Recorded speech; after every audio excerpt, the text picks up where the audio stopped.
तो आइए आज बात करते हैं ग्रीनलैंड की, दुनिया का सबसे बड़ा जजीरा जो तकरीबन पूरा का पूरा बर्फ में दफन है। मगर उस बर्फ के नीचे छुपा है कुछ ऐसा जिसने दुनिया की बड़ी बड़ी ताकतों को अपनी तरफ खींच लिया है। सवाल यही उठता है कि आखिर ये वीरान बर्फीली ज़मीन अचानक से एक आलमी जंग का मैदान क्यों बनती जा रही है।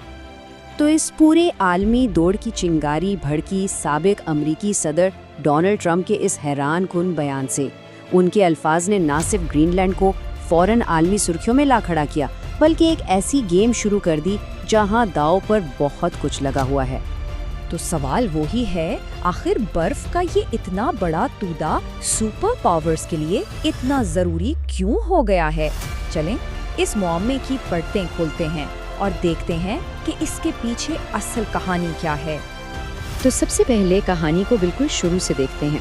आखिर ये ग्रीनलैंड है क्या चीज़, और अमेरिका की इसे खरीदने की जो ख्वाहिश है ना, वो कोई नई बात नहीं है, बल्कि इसकी जड़ें तारीख में बहुत बहुत गहरी हैं। ज़रा तसव्वुर करें, दुनिया का सबसे बड़ा जजीरा, लेकिन इसका 80% हिस्सा बर्फ के नीचे दबा हुआ है। और इस इतनी बड़ी ज़मीन पर आबादी कितनी है?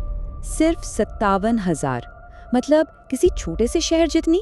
और हाँ, वैसे तो ये डेनमार्क का हिस्सा है, लेकिन अपने मामलात में काफ़ी हद तक खुद मुख्तार है।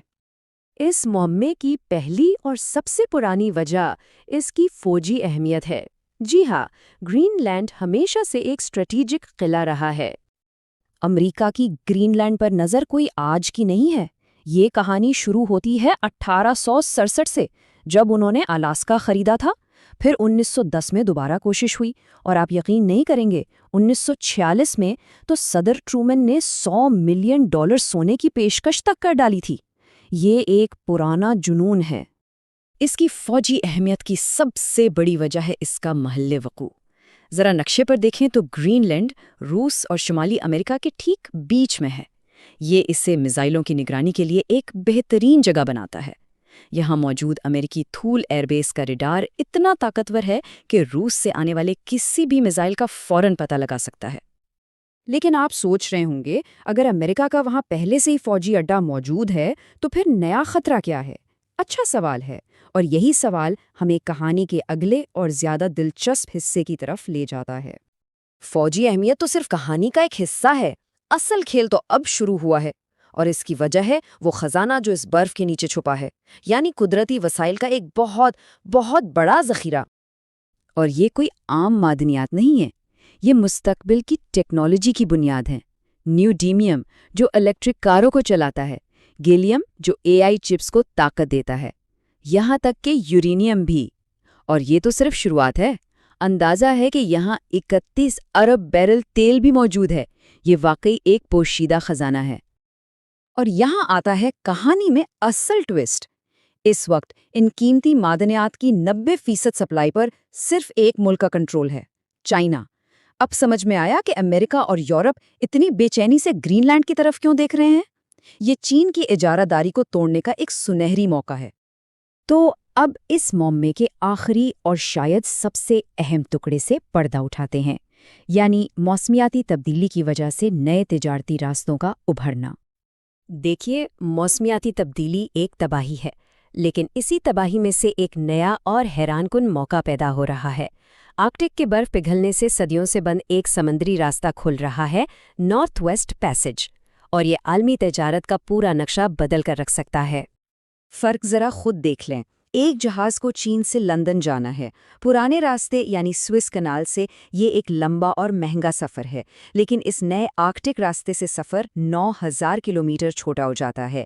इसका मतलब है लाखों डॉलर के ईंधन और कीमती वक्त की बचत। सीधे सीधे 10 से 15 दिन की बचत सिर्फ एक सफ़र में। ये शिपिंग इंडस्ट्री के लिए गेम चेंजर है। तो अब सारी तस्वीर साफ हो गई है। असल खेल ग्रीनलैंड की ज़मीन का नहीं, बल्कि इस नए समंदरी रास्ते पर कंट्रोल का है। जो भी ग्रीनलैंड पर असर रखेगा वो इस नई आलमी शाहराह का गेट कीपर बन जाएगा।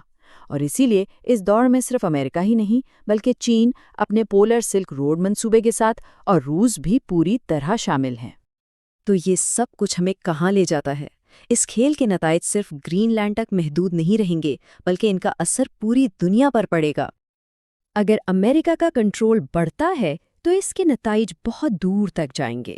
ایک طرف امریکہ آرکٹک کا بے تاج بادشاہ بن جائے گا اور معدنیات پر چین کی گرفت کمزور کر دے گا، لیکن دوسری طرف اس سے یورپ میں اس کے اپنے اتحادی ناراض ہو سکتے ہیں، اور سب سے بڑی قیمت شاید اس خطے کے ماحول اور وہاں کے قدیم باشندوں کو چکانی پڑے گی، جن کی ثقافت اور زمین خطرے میں پڑ جائے گی۔ تو بڑا سوال یہی ہے، کیا یہ پگھلتی ہوئی برف مواقع کا ایک نیا دروازہ کھولے گی، یا پھر عالمی طاقتوں کے درمیان ایک نئے اور خطرناک تنازع کو جنم دے گی؟